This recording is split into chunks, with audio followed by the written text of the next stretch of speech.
Wellington Calazans é cidadão brasileiro, jornalista, com experiência de trabalho e de vida em Angola, agora a viver em Estocolmo, na Suécia, onde exerce a profissão de jornalista e também de especialista em comunicação integrada. Wellington, muito boa noite, bem-vindo a mais uma Conexão. Boa noite, David Temudo, boa noite, professor Almeida, e a você assistindo ao Conexão Angola aqui no canal TPA Notícias, é sempre bom estar aqui. Wellington, vamos começar por si, olhando ainda para os ecos da 78ª sessão da Assembleia Geral da ONU, uma reunião envolta muita expectativa, também muita polémica.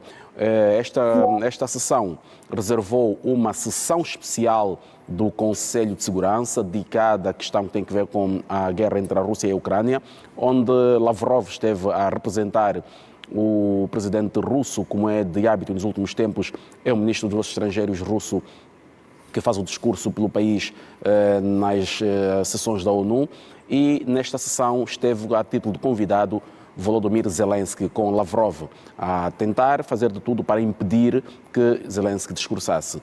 Uma posição que foi, de certo modo, bem acolhida pelo presidente do Conselho de Segurança, portanto, que é o primeiro-ministro da Albânia, que propôs mesmo que, para que se evitasse qualquer mal-estar na reunião, era de que Zelensky não discursasse.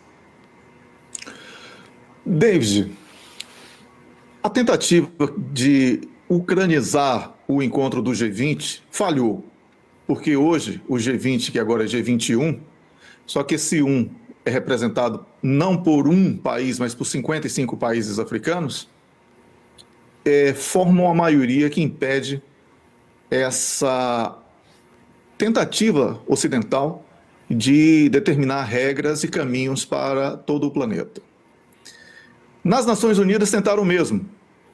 E observe que, para além da questão da Ucrânia, que a imprensa destaca com muito entusiasmo, praticamente todos os políticos falaram sobre reforma das Nações Unidas. Obviamente que Joe Biden, para parecer que não estava perdendo dentro de casa, como diria na linguagem do futebol, falou sobre reforma, mas ele preferiu falar sobre a reforma do Conselho de Segurança, porque o que ele tem trabalhado nos bastidores, juntamente com a Alemanha, a França e alguns outros países, é para que a Rússia perca o poder de veto. E, com isso, perca o protagonismo da política internacional. Então, esse encontro das Nações Unidas foi uma oportunidade muito interessante, porque os países considerados periféricos estavam, pela primeira vez, depois de muito tempo, sendo observados com muita atenção e, diria até, respeito. Por isso, muitos discursos ganharam destaque, muitas falas foram publicadas em formas de aspas na imprensa de todo o planeta, David. E isso mostra que não é apenas em torno da Ucrânia que o mundo gira quando falamos sobre guerra e instabilidade. São muitas outras guerras, muitos outros problemas que o planeta precisa resolver e que também essa questão do mundo verde, da agenda ecológica, não pode ser dominada por países que poluem, que destruíram suas florestas e agora tentam se utilizar dessa agenda para apresentar um novo caminho para o neocolonialismo.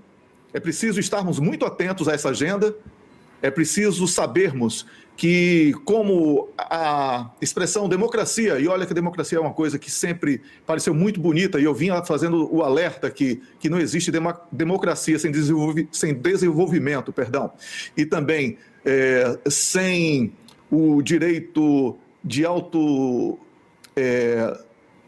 autodefesa das nações nas suas soberanias. Então, passaram a substituir por questões ambientais. Então, a agenda ambiental passa a ocupar esse espaço que a democracia foi se perdendo por causa das alterações das regras em função das conveniências ocidentais. E agora, muito importante também que essa questão da Ucrânia não tenha sido predominante na agenda, porque o planeta vive um número muito grande de crises, instabilidades e guerras, Eu tenho falado aqui no programa Conexão Angola que vivemos hoje uma pré-guerra mundial, porque praticamente todos os focos de instabilidade do planeta decorrem da disputa entre o Ocidente contra a Rússia e China e parceiros pontuais, a depender da região e dos interesses em disputa. Então, David, temo bastante que a não aplicação dos lindos discursos que ouvimos possa culminar com a perigosa escalada para uma guerra muito perigosa. Obrigado, Wellington, por essa primeira intervenção.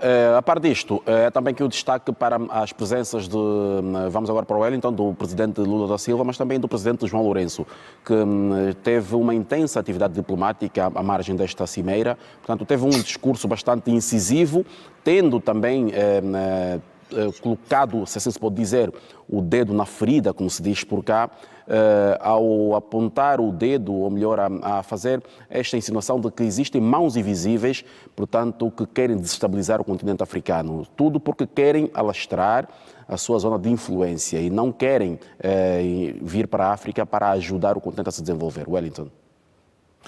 Olha, David, e isso é muito interessante de ter ouvido num discurso oficial nas Nações Unidas, porque inclusive aquela sua expressão preferida, mão invisível, foi mencionada.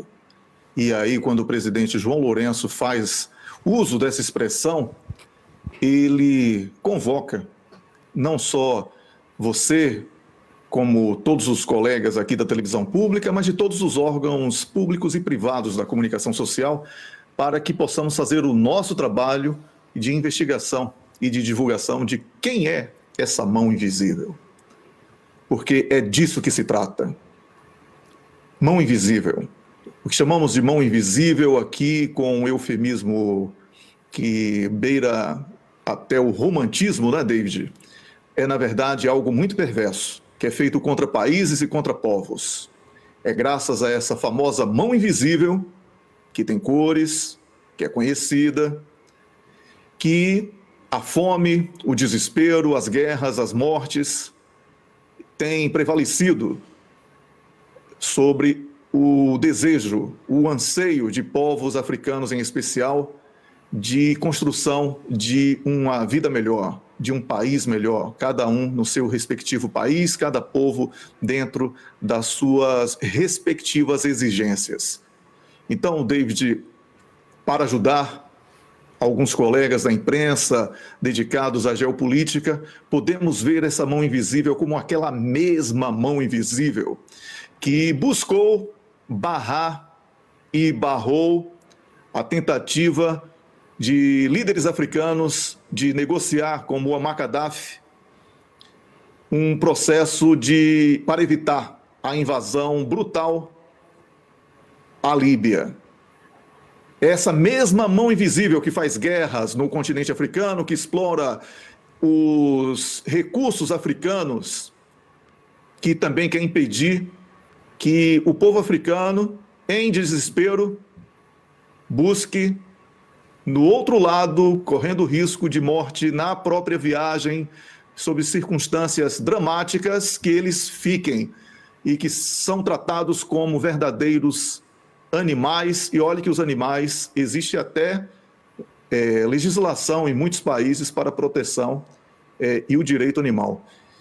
Então, David, foi oportuno falar sobre mão invisível. Mão invisível é uma denúncia ampla.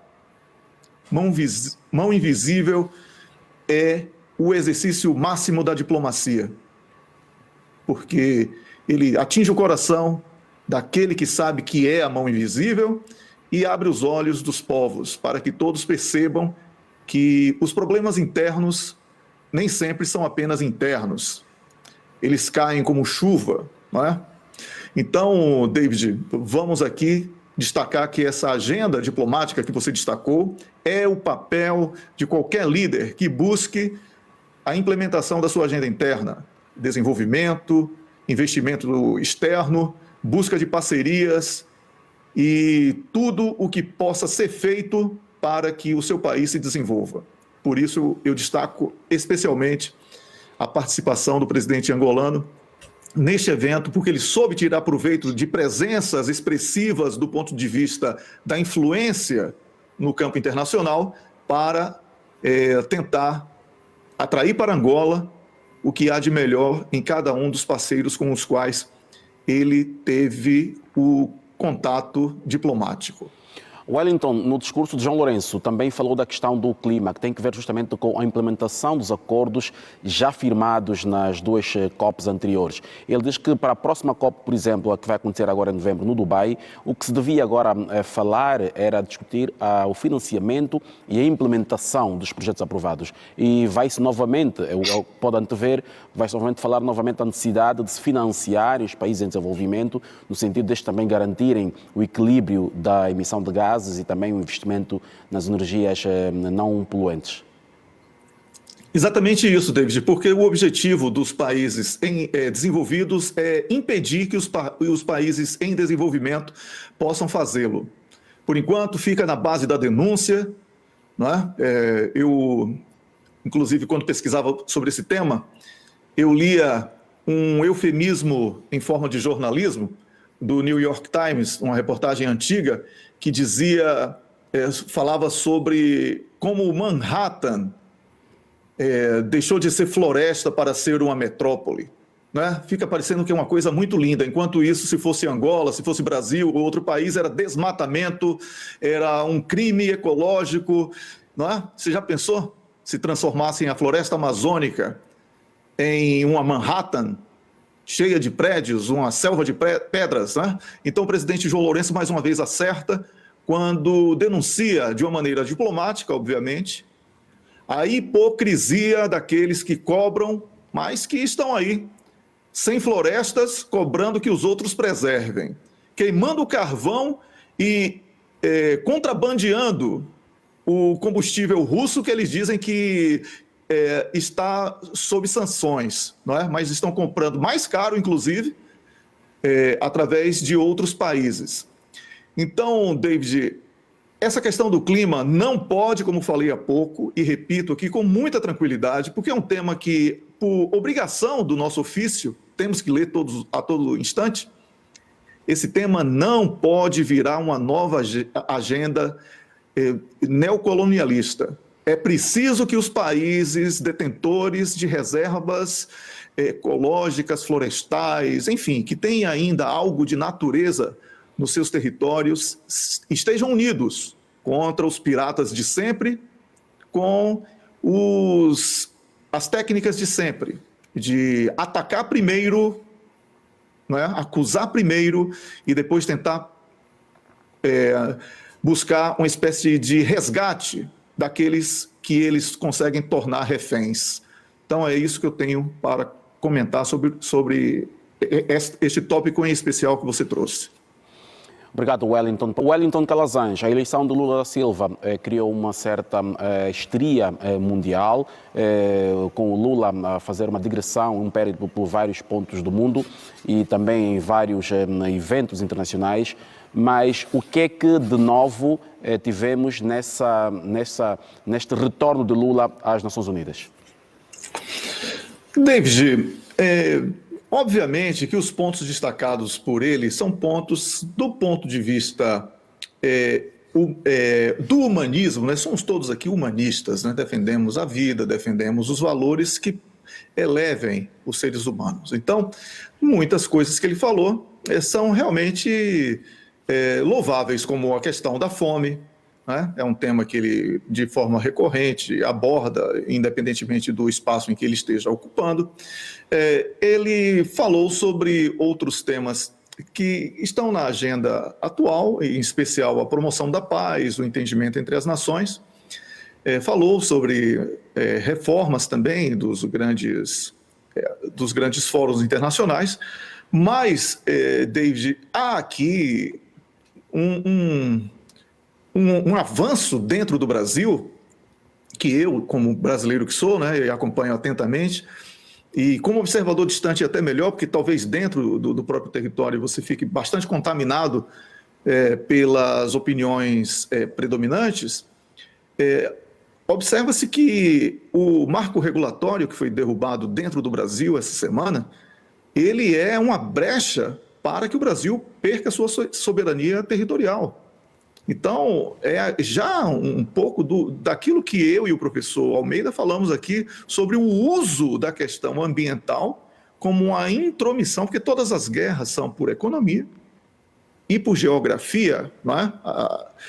Já que o objetivo de uma guerra entre nações é a ocupação de terras e de espaços, porque o planeta Terra não vai aumentar o tamanho, ele vai ser sempre desse tamanho. Agora, o mapa, como ele é construído ou como ele é visto, é que vai alterando com a evolução dos tempos.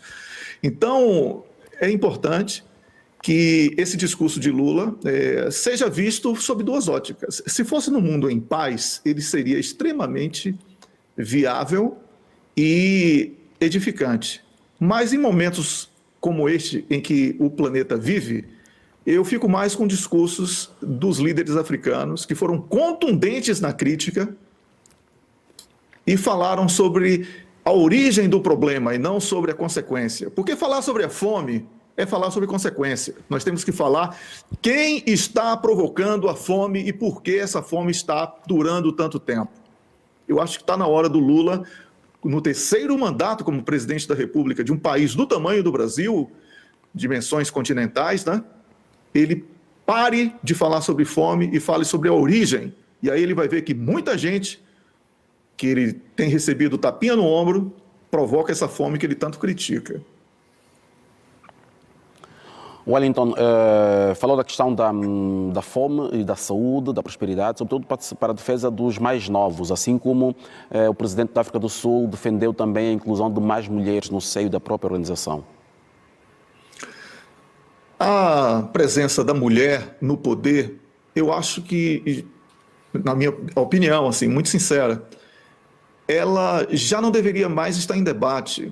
É um tema que já superado, não pode haver essa restrição, essa limitação. Apesar de que em alguns países é a questão religiosa que expõe a mulher como inferior, se você for olhar dentro de uma ótica realista, né?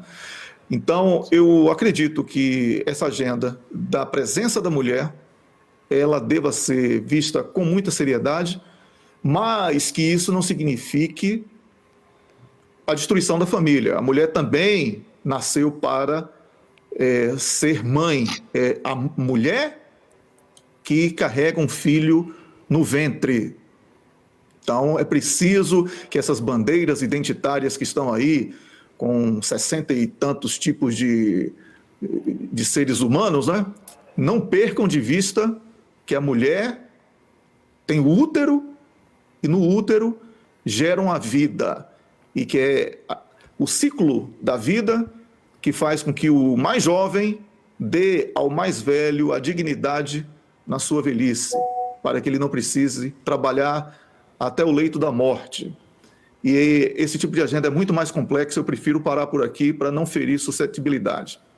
Obrigado, Wellington. Vamos agora olhar para o conflito na Ucrânia, entre a Ucrânia e a Rússia, mais dito. É um assunto que também esteve em domínio nesta 78ª Assembleia Geral da ONU, portanto foi de resto o tema de destaque, tendo deixado para segundo plano esses temas que tivemos aqui a olhar na primeira abordagem. Volodymyr Zelensky esteve nos Estados Unidos, também esteve no Canadá, portanto foram garantidas vários tipos de honras a Zelensky e também recebeu o apoio garantido de Biden e também de Trudeau. E esses mesmos líderes que receberam de forma entusiástica o Volodymyr Zelensky são os que dizem que a guerra só não acaba porque a Rússia não quer. Então a contradição está aí.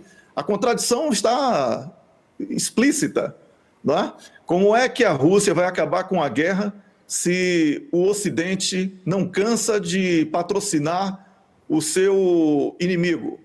Então, essa é a grande pergunta que deveria ser feita a Joe Biden, a Trudeau e a todos os outros que falam da Rússia como a grande vilã da história.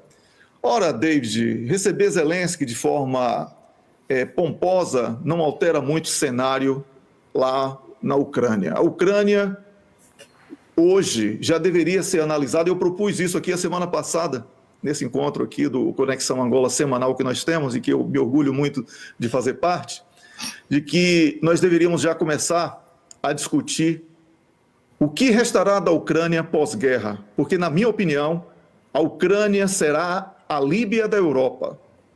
A Ucrânia pós-guerra será a Líbia pós-guerra.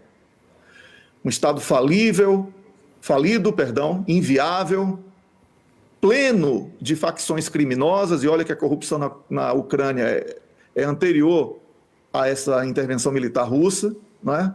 E todos já sabiam disso, com inúmeras lideranças reclamando o poder e servindo apenas de terreno fértil para a agricultura, com a mão de obra praticamente escravizada do que restou de mão de obra produtiva da Ucrânia. Vou repetir aqui, a Ucrânia no dia 30 de janeiro de 2022, David, tinha 30 milhões de habitantes.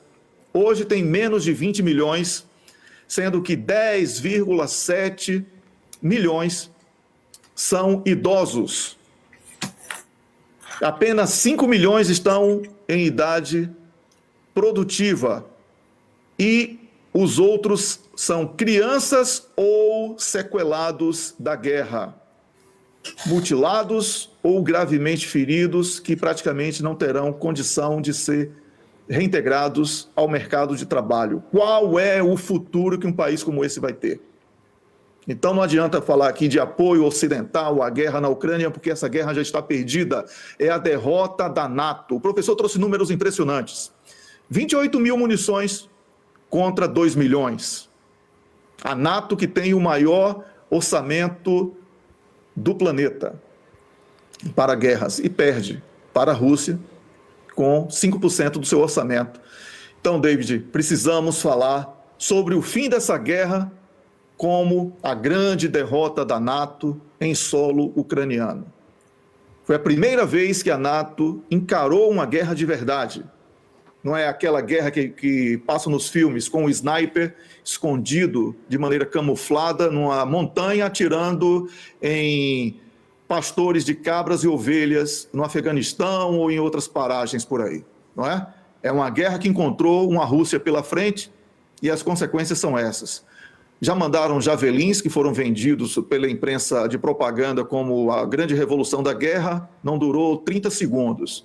Depois, Leopards, depois, o F-16 desistiram, né? Eu acho que assistindo ao Conexão Angola, viram que ele não iria sair do solo e agora estão implorando a Suécia para que mandem o Gripen da Saab para a Ucrânia, coisa que também não vai acontecer. Então, falar sobre a guerra na Ucrânia é contar cadáveres ucranianos em especial e de alguns desavisados que ainda de forma romântica se colocam como voluntários desta guerra. Então, David, é preciso que essa guerra acabe, é preciso que a NATO admita a derrota, levante a bandeira da paz e negocie sob as condições propostas pelo vencedor, que é a Rússia. Caso contrário, essa guerra será expandida aos poucos para outras partes do planeta e uma guerra mundial não estará descartada. Wellington, vamos olhar aqui para esta questão agora que tem a ver com esse entusiasmo da contraofensiva. A imprensa ocidental falou muito deste ataque à Crimeia, entretanto, do mesmo modo que os ucranianos reivindicaram este ataque, também denunciaram novos ataques russos, sobretudo contra infraestruturas energéticas, numa fase em que se aproxima novamente o inverno. David, a contraofensiva, ela é um fracasso já consolidado, mas antes de ser implementada, ela já era um fracasso, porque não existe em guerra o anúncio prévio. O professor gostou aí. Não existe o anúncio prévio de ações de guerra, porque você tira o aspecto do efeito surpresa, né? Que chamamos de efeito surpresa do ataque. Então, ao fazer propaganda, porque é disso que a imprensa vive no Ocidente, sobre a grande contraofensiva, para garantir a manutenção desse apoio insano, não é? De oferta de armas e do aprofundamento do número de mortes na Ucrânia, a imprensa falava de que uma grande contraofensiva seria implementada. Ocorre que foi uma operação natimorta, no terceiro dia da operação especial russa na Ucrânia, o espaço aéreo ucraniano passou a ser dominado pelos russos e, com isso, tudo que chega, tudo que sai é controlado pelos russos em solo ucraniano. Com isso, a contraofensiva já era vista como algo inviável, improvável de obter êxito. E é esse o resultado. Então, David, quando nós falamos, e o professor fez um alerta interessante aqui sobre essa questão da propaganda. É preciso que o contraditório seja apresentado. E isso que é cobrado tanto, né, pelos ocidentais aos africanos e outros países que eles julgam periféricos, não é feito, não é praticado por eles. Basta fazer um levantamento honesto dos números e dos resultados e vamos saber que não apenas a contraofensiva, mas como todas as operações aqui noticiadas, elas são apenas algum ato de sabotagem potencializado como uma grande conquista de guerra, quando, na verdade, na prática, isso não é traduzido em nenhum tipo de vantagem estratégica do ponto de vista da arte da guerra, que é o de vencer e derrotar o inimigo.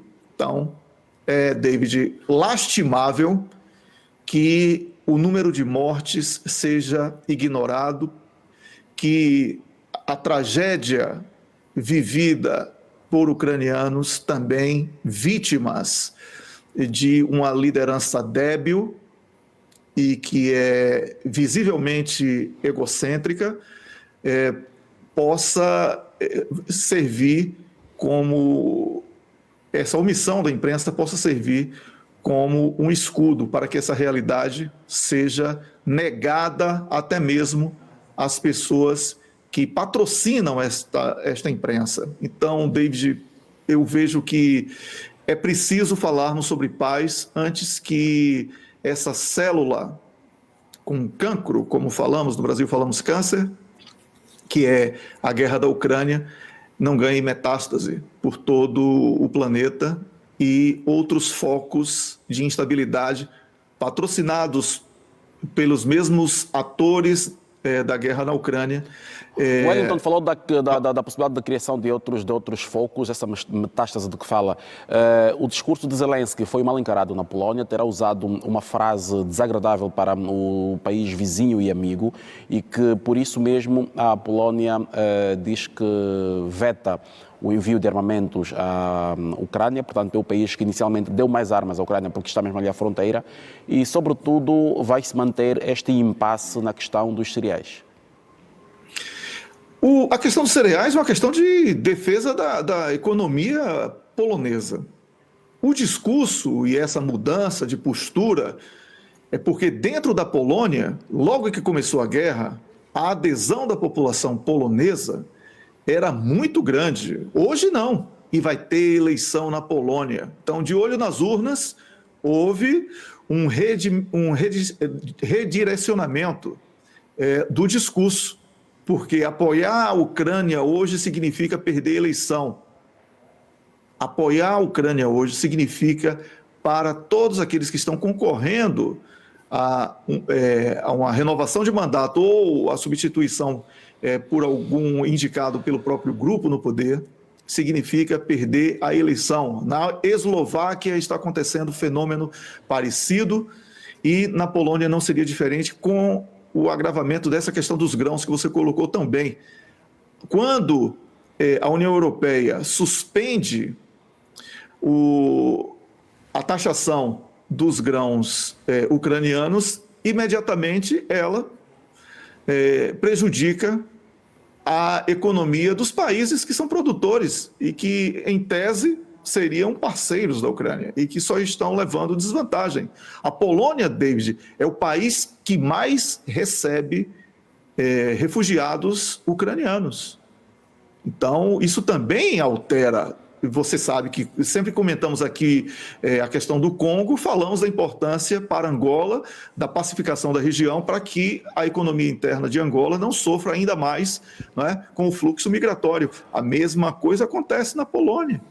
E isso é uma semente para o desmembramento do apoio europeu à Ucrânia. E isso está bastante avançado, porque a imprensa não está noticiando, David, mas já está bastante avançado, especialmente nos países do leste europeu que apoiavam incondicionalmente, até mesmo os países bálticos, que eram frenéticos no ataque à Rússia e em defesa da Ucrânia, recuaram bastante no discurso.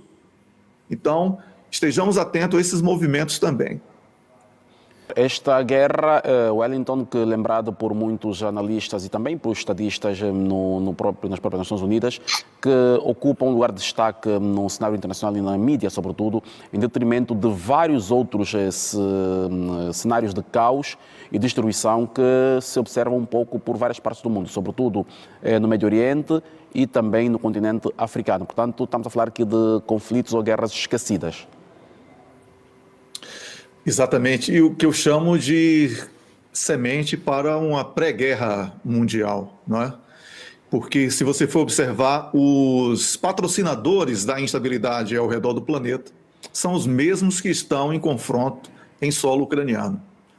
Os interesses giram em torno de minar a possibilidade da China se colocar como uma potência mundial para que a ideia também fadada ao fracasso de unipolaridade seja mantida. Acabou a possibilidade e alguém precisa avisar os norte-americanos. Não há mais como ter um mundo unipolar. Acabou essa possibilidade. Agora tem China e agora a própria Rússia, com a economia mais forte da Europa no momento, também como potência, a Índia buscando caminhos alternativos, mas também buscando caminhos, e a própria Turquia. Então, David, é preciso que esse mundo multipolar ele seja construído sem a necessidade de uma guerra de grande proporção. Wellington, a imprensa começa agora também a dar eco a um novo conflito que ressurge, portanto não é tão novo assim, mas que ressurge, que tem que ver com a Arménia e também o Azerbaijão, que tem a ver com o enclave de Nagorno-Karabakh. Como é que de repente um conflito muito residual toma proporções de mediáticas a nível internacional em relação, por exemplo, à questão que se passa na RDC ou no Sudão? Os interesses das grandes potências estão em jogo naquela região. A Armênia, tudo bem que nós aqui, até porque estamos num canal público de comunicação social, precisamos fazer uma abordagem sobre a questão da paz com a exaltação do cessar-fogo. Essa é a grande notícia e devemos sempre exaltar. O cessar-fogo é a grande notícia, não é? Mas as circunstâncias em que esse cessar-fogo ocorreu são circunstâncias que denunciam uma série de fatores. A Armênia tinha a proteção russa, mas as lideranças políticas da Armênia abriram mão do apoio russo e cogitaram, inclusive, ser membro da NATO e estavam com um discurso completamente pró-ocidental. Com isso, a Rússia se retirou e a derrota foi inevitável. O que aconteceu é que a Turquia, com o Azerbaijão, venceram a Armênia no campo de batalha. Obviamente que essa interferência da Rússia em diálogo com Recep Erdogan foi necessária para evitar um derramamento de sangue e, com isso, mais uma grande guerra ocorresse. Talvez esse seja essa seja a resposta para a sua pergunta, David. Wellington, este provável conflito que se tenta evitar a todo custo é também mais um foco de refugiados e imigrantes que se pode observar naquela região muito limítrofe, portanto, da Europa Ocidental. E esta questão da migração levou o Papa Francisco este final de semana a Marsella, portanto, a França, a segunda maior cidade francesa, onde um sumo pontífice não visitava há cerca de 500 anos. O Papa, durante a viagem de avião, emocionou-se e voltou a dizer que os migrantes só procuram por hospitalidade.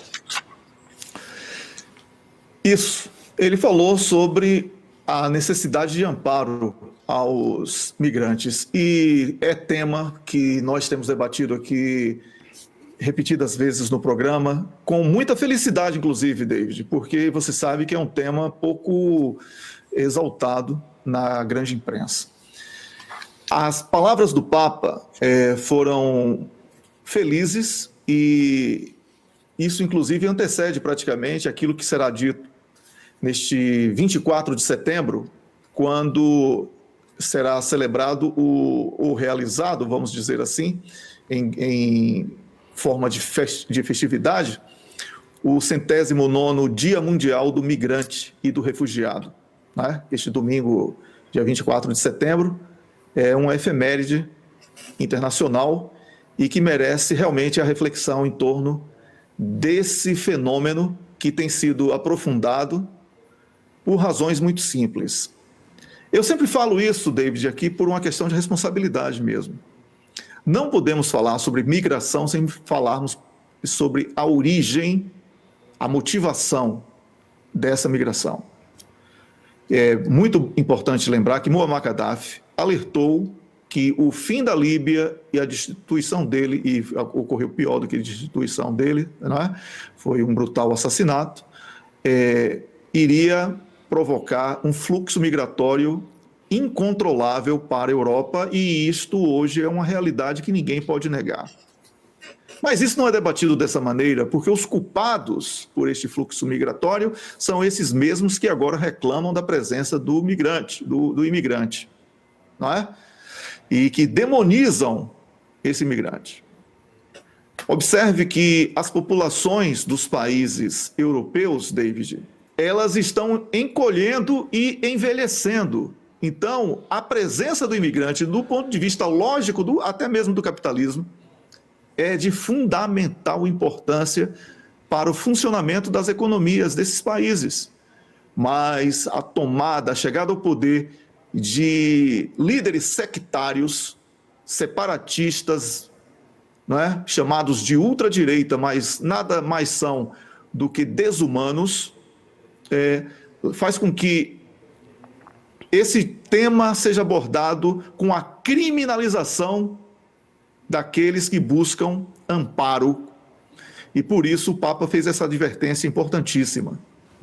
David, falar sobre migrante, culpando o migrante, e o pior que eu vejo até mesmo alguns analistas africanos fazendo isso contra o próprio africano, ignorando a sabotagem, ignorando a pirataria, ignorando a corrupção, porque a corrupção tem o corruptor e o corrupto, não é? Que é o corrompido também. Ambos são corruptos, era isso que eu queria dizer. Então, é preciso que na análise todo analista busque a origem desse fluxo migratório. Esse fluxo migratório, ele decorre dessa invasão, aí volta ao primeiro tema que comentamos hoje, da mão invisível, não é? É essa mão invisível, David, que faz com que esse migrante busque o amparo citado no último tema aqui pelo Papa Francisco.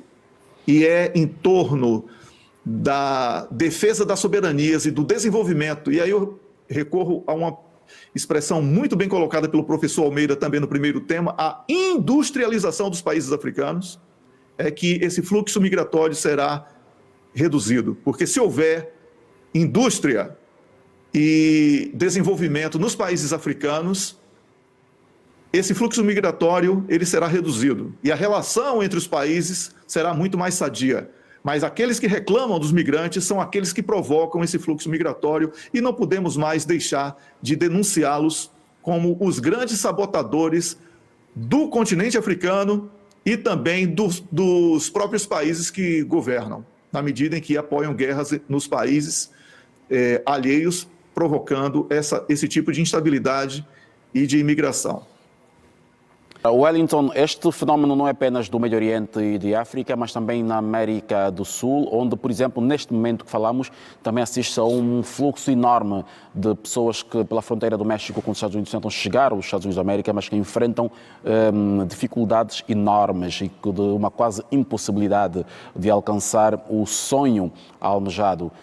Estas palavras do Papa não são novas, infelizmente, mas quase pouco ou nada se faz no sentido de se alterar esta situação. A Itália diz que já não tem condições para receber os migrantes que entram pelo Mediterrâneo.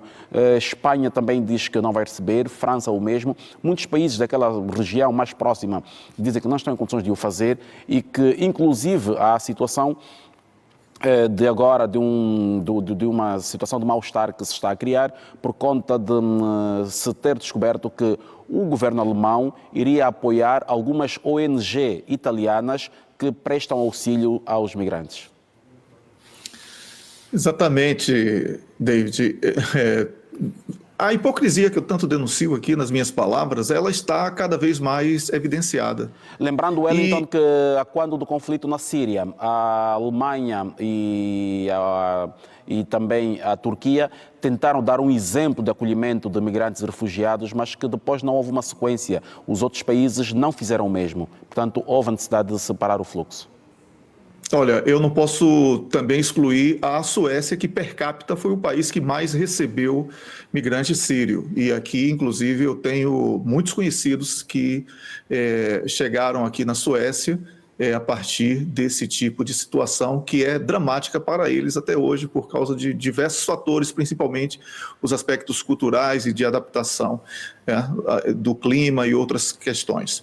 Mas, David, voltando ao ponto inicial da sua pergunta, é importante dizer que não há entendimento, até mesmo entre os países europeus. É essa sua grande denúncia na sua pergunta, porque você, de maneira inteligente, você me conduz para a resposta que você realmente gostaria que eu desse.